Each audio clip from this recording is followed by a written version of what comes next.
अस्सलाम वालेकुम dear students, कैसे हैं आप। उम्मीद करती हूँ कि आप सब खैरियत से होंगे। तो स्टूडेंट्स, आज हम सॉल्व करेंगे क्लास 7 के चैप्टर नंबर 1 की एक्सरसाइज 1.8। इसका जो है ना क्वेश्चन नंबर 3 सॉल्व करेंगे, क्वेश्चन नंबर 3 और 4 इसी लेक्चर में। तो क्वेश्चन नंबर 3 में हमारे पास क्या गिवन है, देखें इधर से देखें। Look at each pair of set and separate the equal and equivalent sets. अब हमें पता होना चाहिए सबसे पहले क्वेश्चन सॉल्व करने से पहले कि इक्वल और इक्विवेलेंट सेट्स होते क्या हैं।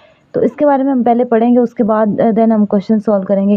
पहले हमें ये पता चल जाना कि इक्वल और इक्विवेलेंट सेट्स में फ़र्क क्या है, तो देन हम इसमें से इजीली सेपरेट कर सकते हैं। तो देखते हैं।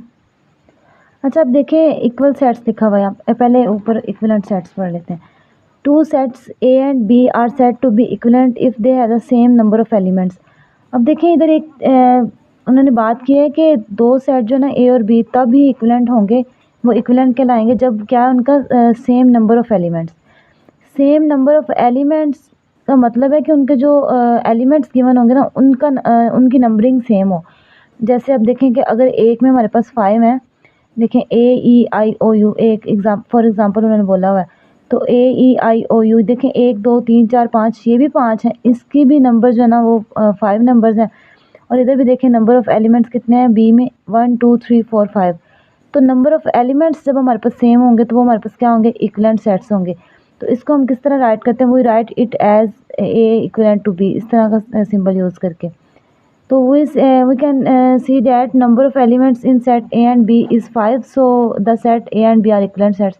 मैंने आपको पहले बताया कि इधर भी 5 है, इधर भी 5 है, तो हमारे पास क्या है, ये हमारे पास इक्विवेलेंट सेट्स हैं।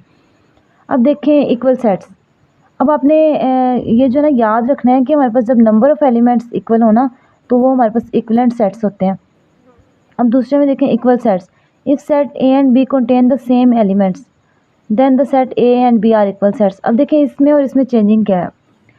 इक्विवेलेंट सेट वो होते हैं जिसमें नंबर ऑफ़ एलिमेंट्स सेम हो। सेम का वर्ड इधर भी यूज़ किया हुआ है, लेकिन इधर जस्ट सेम एलिमेंट्स बोला हुआ है, उधर सेम नंबर ऑफ़ एलिमेंट्स बोला हुआ है। तो इसमें और इसमें चेंजिंग ये है कि इधर हमने नंबर देखने हैं और इधर हमने एलिमेंट सेम देखने हैं। जैसे अब देखें फॉर एग्जांपल, और हम इसे कैसे लिखते हैं, we write it as A is equal to B. तो ए इक्वल बी जो है ना इक्वल बी के होना चाहिए। तो देखें ए में है 2 3 5 7 9। अब सेम नंबर ऑफ़ एलिमेंट्स नहीं, सेम एलिमेंट्स होने चाहिए। जिस तरह के इधर है, जैसे 2 3 5 7 9 है, तो इधर भी इस तरह ही हो, चाहे वो नंबरिंग उनके आगे पीछे भी हो सकती है। तो बी में देखें and B is equal to 5 2 7 3 9। इधर देखें 2 इधर भी है, इधर भी है, 3 इधर भी है, इधर भी 5 भी 7 भी 9 भी, तो सेम एलिमेंट्स हैं, कुछ भी चेंजिंग नहीं है इसमें। तो then sets A and B have the same elements, so the set A and B are equal sets. और हम इसे कैसे लिखते हैं, A is equal to B. Equivalent जो सेट्स होते हैं वो ऑलवेज जो इक्वल सेट्स होते हैं वो ऑलवेज क्या होते हैं, इक्विवेलेंट सेट्स होते हैं। क्योंकि देखिए नंबर ऑफ़ एलिमेंट्स ही है ना, तो नंबर ऑफ़ एलिमेंट्स देखें अब जैसे इधर 2 3 5 7 है, तो इधर 2 3 5 7 हो और इधर 9 भी हो, इधर 9 ना हो, तो वो तो हमारे पास इक्वल सेट्स नहीं ना होंगे। तो जो हमारे पास इक्वल सेट्स होते हैं वो इक्विवेलेंट तो हमेशा होते ही हैं, लेकिन जो इक्विवेलेंट सेट्स होते हैं ना वो मे और मे नॉट बी इक्वल। जो इक्विवेलेंट सेट्स होते हैं ना वो कभी कभार ऐसा हो भी जाता है कि वो इक्वल सेट्स हों, और कभी कभार ऐसा होता है कि ना भी। क्योंकि देखें इसमें तो हम नंबर ऑफ़ एलिमेंट्स देखते हैं ना, तो हो भी सकता है कि जो नंबर ऑफ़ एलिमेंट्स हम देखें वो सेम भी हों एलिमेंट्स। जैसे अब देखें 2 3 5 है, और इक्विवेलेंट में तो हम नंबर देखते हैं ना 2 3 5, तो इधर भी 3 हो और नेक्स्ट में भी 2 3 5 हो, और देखें वो भी 3 वो भी 3 सेम भी हैं, और नंबर ऑफ़ एलिमेंट्स भी सेम है, और वैसे भी एलिमेंट्स सेम है। तो वो हमारे पास ये जो इक्विवेलेंट सेट्स होते हैं ना वो कभी इक्वल हो जाते हैं, अदरवाइज़ नहीं भी होते। और जो इक्वल सेट्स होते हैं वो हमारे पास हमेशा क्या होते हैं, इक्विवेलेंट सेट्स होते हैं। अब आपने ये बातें याद रखनी है। तो अब हम क्वेश्चन सॉल्व करते हैं। अब देखें look at each pair of set and separate the equal and equivalent sets. अब हमें ये तो पता है कि इक्वल और इक्विवेलेंट सेट्स होते क्या हैं, तो अब जस्ट क्वेश्चन सॉल्व करने हैं। अब हमारे लिए ईजी होगा। देखें ए इज़ इक्वल टू 1 3 5 7 9 और B is equal to A B C D E. अब आप देखें कि नंबर ऑफ़ एलिमेंट्स 1 2 3 4 5 5 इधर, 1 2 3 4 5 5 इधर। अब देखें ये तो 1 है, ये ए है, ये 3 है, ये बी है, तो हमारे पास नंबर ऑफ़ एलिमेंट्स इक्वल हैं और सेम एलिमेंट्स नहीं है। मतलब कि एलिमेंट्स सेम नहीं है, नंबर ऑफ़ एलिमेंट्स दोनों में सेम है, तो वो हमारे पास क्या होते हैं, वो हमारे पास इक्विवेलेंट सेट्स होते हैं। अब पार्ट 2 में देखें सी इज़ इक्वल टू 0 2 4 6 8 और डी इज़ इक्वल टू 0 2 4 6 8। देखिए नंबर ऑफ़ एलिमेंट्स भी सेम है, जिस तरह मैंने आपको बताया था कि जो इक्वल सेट्स होते हैं। अब देखें ये सेम है, 0 इधर भी 2, इधर भी 4 6 8, ये इधर भी है। देखें ये इक्वल तो हमारे पास हो गए, लेकिन मैंने आपको एक और भी बात बताई थी कि जो इक्वल सेट्स होते हैं वो इक्विवेलेंट हो सकते हैं, और जो इक्विवेलेंट सेट होते हैं ना वो कभी-कभार तो जो इक्वल होते हैं वो तो हमेशा इक्विवेलेंट भी होते हैं ना। जो इक्विवेलेंट सेट्स होते हैं वो कभी-कभार इक्वल हो जाते हैं, कभी-कभार नहीं भी होते। तो अब देखें कि ये हमारे पास कौन सा सेट आएगा। ये हमारे पास देखिए both sets have same elements, so these are equal sets. तो ये हमारे पास कौन से सेट्स होंगे, इक्वल सेट्स होंगे। अब देखिए पार्ट नंबर 3 में इज इक्वल टू 1 2 6 7 8 और 6 7 8 1 2। तो देखें बात तो एक ही है, इधर भी 1 2 है, इधर भी 1 2 6 7 8, आगे पीछे करके नंबरिंग दी हुई है, लेकिन है तो वो सेम ही ना। इसमें भी उतने ही एलिमेंट्स, इसमें भी उतने ही एलिमेंट्स, और वैसे भी सेम है, 1 इधर 2 इधर 6 7 8 और 6 7 8।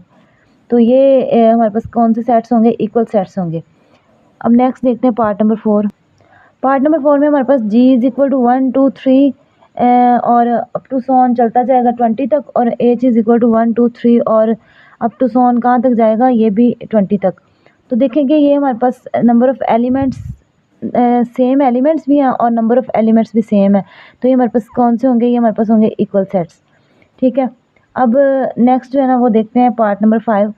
i इज़ इक्वल टू, देखें इधर इसमें पहले में दिया हुआ है आई जो है ना वो किसके इक्वल है, संडे और मंडे इसमें लिखा हुआ है, और इसमें है वकार और अली जे में। तो अब देखें कि आई और जे में अगर हम चेक करें तो इनके नंबर ऑफ़ एलिमेंट्स सेम है, क्योंकि देखें ये भी 2 ही लिखे हुए हैं, 2 डे मतलब कि डेज का नेम लिखे हुए हैं ना, संडे और मंडे। तो इधर हमारे पास क्या है, 2 ही नेम है, वकार और अली। तो नंबर ऑफ़ एलिमेंट्स सेम है, लेकिन same number of elements same है लेकिन सेम एलिमेंट्स नहीं है ना, तो इसलिए हमारे पास क्या होंगे, इक्विवेलेंट सेट्स होंगे।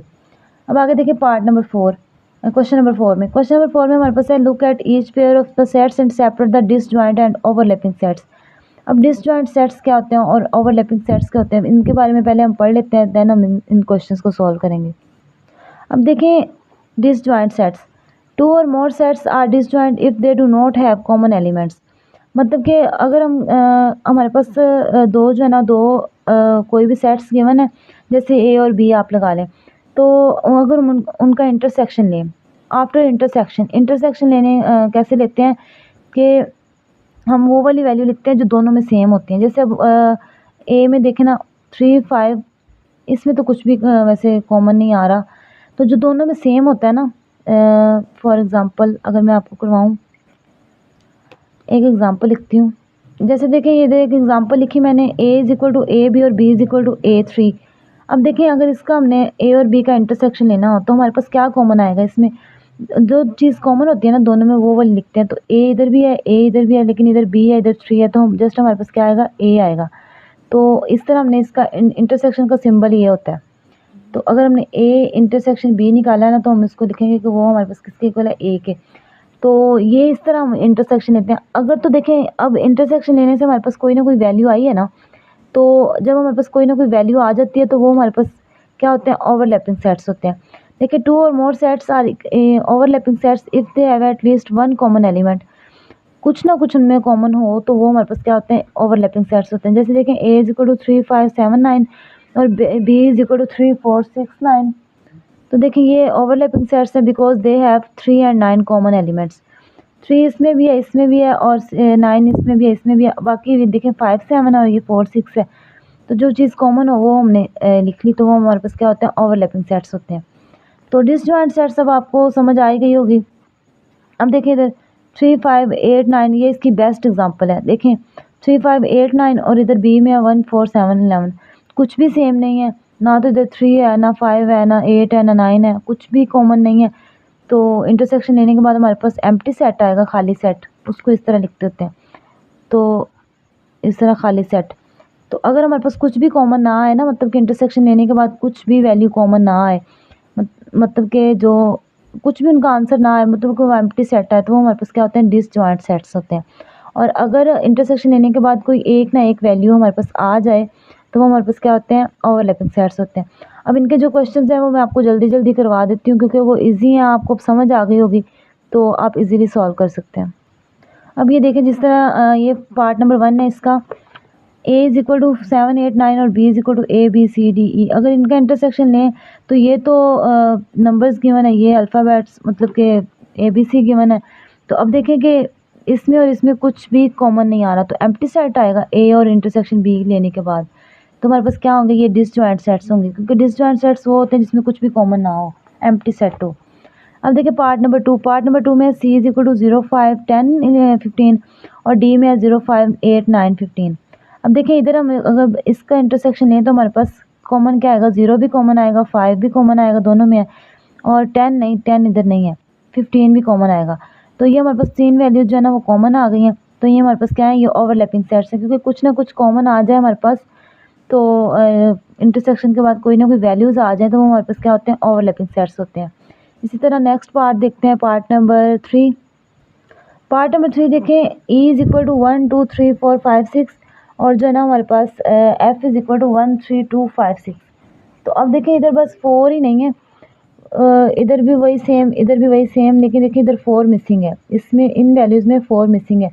तो अगर हम इनका इंटरसेक्शन लेंगे तो हमारे पास आएगा 1 2 3 5 6, क्योंकि देखिए 4 इधर है, इधर नहीं है। तो जो हमारे पास कॉमन चीज़ होगी हम वो लिखेंगे जो दोनों में सेम होगी, और जो दोनों में सेम नहीं होगी वो हम नहीं लिखेंगे, इसलिए हमने जो है ना 4 इधर नहीं लिखना। तो हमारे पास 1 2 3 5 6 आया, तो ये हमारे पास क्या ओवरलैपिंग सेट्स हैं, क्योंकि इसमें कुछ ना कुछ हमारे पास वैल्यूज़ आ गई हैं। इसी तरह पार्ट नंबर 4 भी सेम ही है, इसमें देखें ये नंबर 2 3 5 7 11 और 4 6 8 9 10 12, तो कुछ भी सेम नहीं है, हमारे पास क्या है, डिसजॉइंट सेट्स हैं। अगर पार्ट नंबर 5 में एक्स वाई जी और इधर भी यू वी डब्ल्यू एक्स वाई जी, तो देखें एक्स वाई जी इसमें भी कॉमन, एक्स वाई जी इसमें भी, तो ये हमारे पास इंटरसेक्शन के बाद ये आ जाएगी वैल्यू जी और एच का, अगर हम इंटरसेक्शन लेंगे तो एक्स वाई जी आ गया, तो ये हमारे पास क्या होंगे, ओवरलैपिंग सेट्स होंगे। अब आगे देखिए पार्ट नंबर 6 में आई इज इक्वल टू 3 6 12 और जे इज इक्वल टू जनवरी फरवरी अप्रैल। तो देखेंगे ये इनमें कुछ भी कॉमन नहीं है, तो ये हमारे पास क्या आएंगे, दीज आर डिसजॉइंट सेट्स, क्योंकि इनमें इनका जो आंसर आया एंड पे एम्प्टी सेट्स आ गया। तो उम्मीद करती हूँ कि आपको उन क्वेश्चंस की समझ आई होगी। इजी क्वेश्चन है, इनमें कुछ भी मुश्किल नहीं है। जस्ट देखें आपने एक दफ़ा ये पढ़ लें आप तसल्ली से कि डिसजॉइंट सेट्स क्या होते हैं और ओवरलैपिंग सेट्स क्या होते हैं। उसके बाद आपने जो पहले वाला हमने किया है वो कौन सा वाला था, इक्वल और इक्वलेंट सेट्स। तो अगर हम इनको आप पहले तसल्ली से इनको देख लेना, तो उसके बाद आपके लिए क्वेश्चंस करना बहुत ही आसान हो जाएगा। अदरवाइज़ थोड़ा सा मुश्किल होगा, लेकिन तो उम्मीद करते हैं आपको उन क्वेश्चंस की समझ आई होगी। नेक्स्ट हम सॉल्व करेंगे एक्सरसाइज 1.9। तो तब तक के लिए अपना ख्याल रखिएगा। अल्लाह हाफिज़।